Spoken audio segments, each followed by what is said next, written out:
Hello everyone, welcome back to our channel your junction educare and I am your tutor Sushma. तो कैसे हैं आप सब? और जैसा कि आप जानते हैं आरआरबी एनटीपीसी एग्जाम डेट्स आ चुकी हैं। तो आज हम डिटेल में सिलेबस को और एग्जाम पैटर्न और कितने मार्क्स के क्वेश्चंस आते हैं, ठीक है, नेगेटिव मार्किंग होती है या नहीं होती है, ये सारी कुछ डिटेल में डिस्कस करने वाले हैं। तो वीडियो को शुरू से अंत तक देखिएगा ताकि आपको एग्जाम से रिलेटेड जो भी क्वेरी है, जो भी सिलेबस से लेके जो भी क्वेरी है वो क्लियर हो सके। ठीक है, तो आइए स्टार्ट करते हैं। RRB NTPC syllabus and exam pattern आज हम डिस्कस करने वाले हैं। तो यहाँ पर देखिए आप, जो आरआरबी एनटीपीसी एग्जाम है वो दो स्टेज में होता है।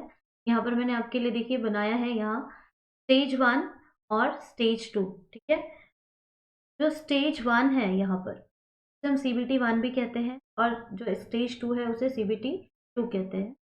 आपको एक चीज बता दें कि जो ये स्टेज वन स्टेज टू है दोनों का सिलेबस बिल्कुल सेम है। ठीक है, दोनों के सिलेबस में कुछ भी अंतर नहीं है, ये बात आप याद रखिए। और उसके बाद में जो मेन चेंजेस होते हैं ना वो जो एग्जाम का पैटर्न है, पेपर पैटर्न है ना, वो डिफरेंट होता है। बाकी जो सिलेबस है वो दोनों के लिए सेम है। तो आप एक बुक रख लीजिए और सिलेबस को नोट डाउन कर लीजिए।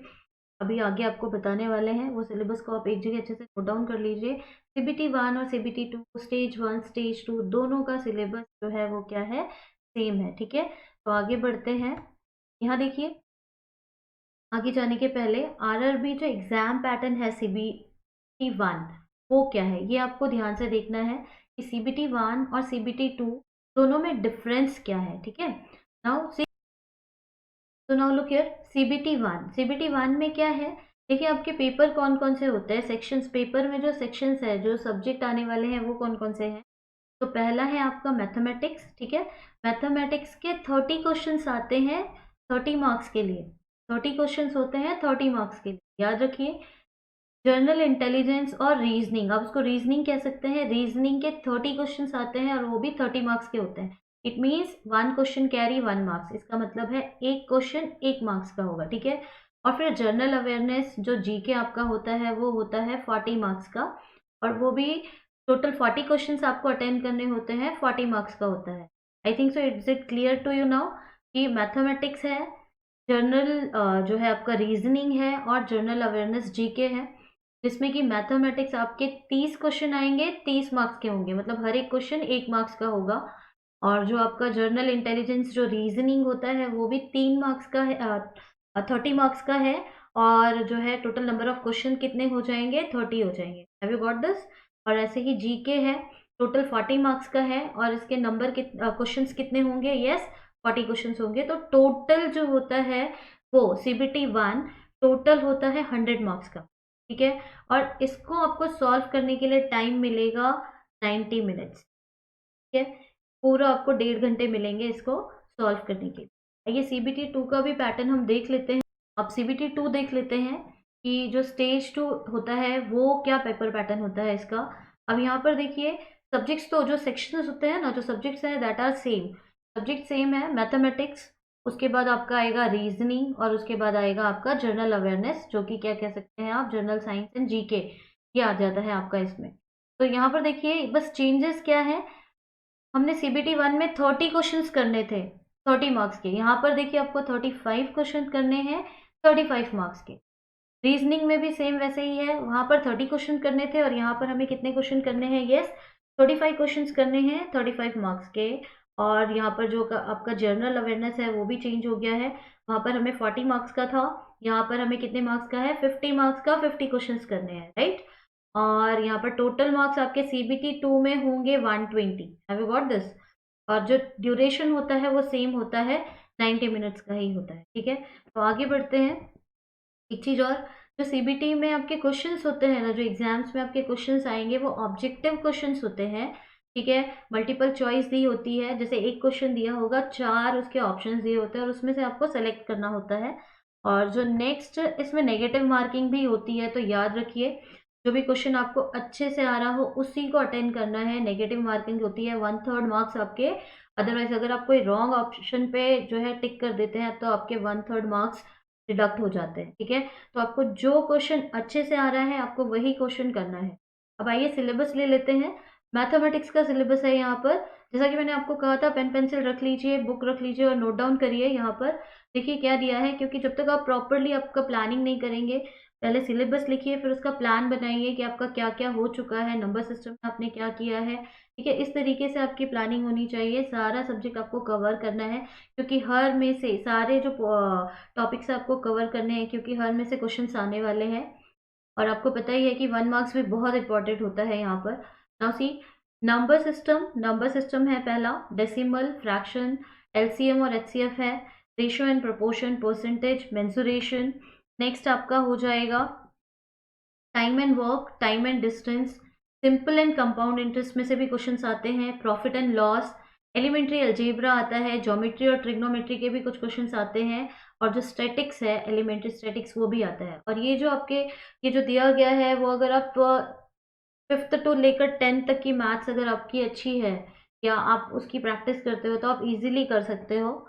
आफ्टर दिस नेक्स्ट सब्जेक्ट ले लेते हैं रीजनिंग। रीजनिंग भी वही है जो सारे कॉम्पिटेटिव एग्जाम्स में होती है, एनालॉगी है, और नंबर एंड अल्फाबेटिकल सीरीज आते हैं।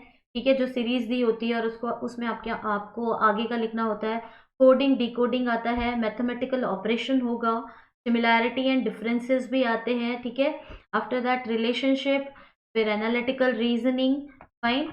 After that see Venn diagram होगा, पजल्स आएंगे, और data sufficiency, statement conclusion, statement course of action, जो कंक्लूजन वाले क्वेश्चन आते हैं ना, ये होंगे और आपको कंक्लूड करना होता है। फिर डिसीजन मेकिंग, मैप, फिर आपका है इंटरप्रिटेशन ऑफ ग्राफ, जम्बलिंग। ठीक है, all this our syllabus of your reasoning. अब आ जाते हैं जीके, जनरल अवेयरनेस पे। यहाँ पर आपको क्या क्या मिलेगा, आप जो है थोड़ा हम फास्ट अगर जा रहे हैं, तो आप वीडियो को पॉज करके ना आप ये पॉइंट्स को नोट डाउन कर सकते हैं। ठीक है, यहाँ पर देखिए क्या दिया है, current events of national and international importance. जो करंट इवेंट्स चल रहे हैं अभी, नेशनल और इंटरनेशनल, वो आपको पता होने चाहिए। गेम्स एंड स्पोर्ट्स के बारे में पता होना चाहिए। Then art and culture of India. ठीक है, इंडियन लिटरेचर आपको पता होना चाहिए। यहाँ पर आपको पोएट्स वगैरह के नाम भी पूछ लेते हैं, की। और फिर आपको देखना है monuments and place of India कहाँ पर है, कौन से monuments. General science and life science आएगा अप टू 10th। मैंने आपको पहले भी कह दिया, अप टू 10th अगर आपने अच्छे से पढ़ा है तो आप इजीली कर सकते हैं। History of India and freedom struggle. ठीक है, physical, social, economic, geography of India and world. ठीक है, then Indian polity and governance, constitution and political system, general scientific and technological development including space and nuclear programme of India. ये सारा कुछ आपका general awareness में cover होता है। इसी के साथ में देखिए UN and other important world organisation के बारे में भी आपको पता होना चाहिए। और उसके बाद environmental issue concerning India and world at large. ठीक है, basic of computer and computer application भी आपको पता होना चाहिए। कॉमन एब्रीवेशंस आपको पता होना चाहिए। ट्रांसपोर्ट सिस्टम इन इंडिया क्या है, उसके बारे में आपको पता होना चाहिए। Then Indian economy. ठीक है, आपको मेन तो बहुत ज़्यादा इसमें पढ़ना है। Famous personalities of India and world, flagship government programme, flora and fauna of India आपको पता होना चाहिए। Then important government and public sector organisation of India and current GK. ये सारा कुछ जो है जनरल अवेयरनेस में कवर होता है। ठीक है, तो अभी देखिए आप अपना गोल जो है रीच नहीं कर लेते, आपको एग्ज़ाम पास करना है, बस लग जाइए। ये जो सिलेबस आपसे डिस्कस किया है, आप उसको थोड़ा पॉज करके आराम से देख लीजिए, सारा नोट डाउन कर लीजिए। और जो मैथ्स है ना, मैथ्स के लिए आप अलग अलग ट्रिक्स पे जाइए। जो बेसिक मेथड से करते हैं, जो हम बेसिक मेथड से करते हैं, तो उसमें काफ़ी टाइम लगता है। तो उसके लिए क्या है, टाइम सेव करने के लिए आप देखिए बहुत सारे ट्रिक हैं। बहुत सारे ट्रिक्स पे हमने भी वीडियोस बनाए हैं, आप उसको चेकआउट कर सकते हैं। तो best of luck, all the best, thanks for watching. और अगर अभी तक आपने चैनल को सब्सक्राइब नहीं किया है तो सब्सक्राइब कर लीजिए, ताकि आपको इसी प्रकार के सारे वीडियोस की अपडेट मिलती रहे। और आपके एग्ज़ाम में भी बहुत ही हेल्प मिलने वाली है, क्योंकि हम एनटीपीसी से रिलेटेड, उसके सिलेबस से रिलेटेड और मैथ से रिलेटेड काफ़ी वीडियोस अपलोड करने वाले हैं, तो आपको बहुत ही हेल्पफुल होगा। तो सब्सक्राइब कर लेना चैनल को, और जो बेल आइकन होता है उसको भी आप प्रेस करेंगे तो आपको नोटिफिकेशन मिल जाएगा जो भी वीडियोस अपलोड होंगे। थैंक्स।